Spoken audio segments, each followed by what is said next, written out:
સાથે સાથે વરસાદની પણ આગાહી આપવામાં આવી છે। તો આ બંને કુદરતની થપાટની વચ્ચે છે આખા દેશના લોકો, તે સાઉથ ઇન્ડિયા હોય કે પછી નોર્થ હોય કે પછી વેસ્ટ ઇન્ડિયા રાજ્યમાં જ્યાં માવઠાનો વધુ એક રાઉન્ડ શરૂ થવાનો છે।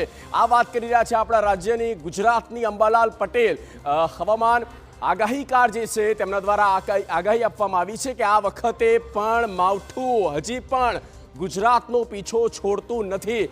નવેમ્બરના અંતમાં, આ મહિનાના અંતમાં છેલ્લા દિવસોમાં વરસાદ આવે તો નવાઈ નહીં, દક્ષિણ ગુજરાતમાં ખાસ તો વરસાદ થઈ શકે છે।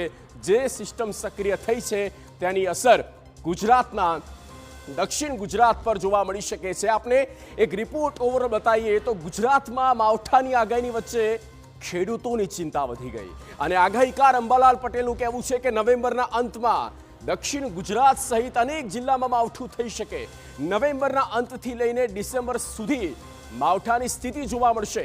22 નવેમ્બર બાદથી 22 નવેમ્બર પછી રાજ્યમાં માવઠું થઈ શકે।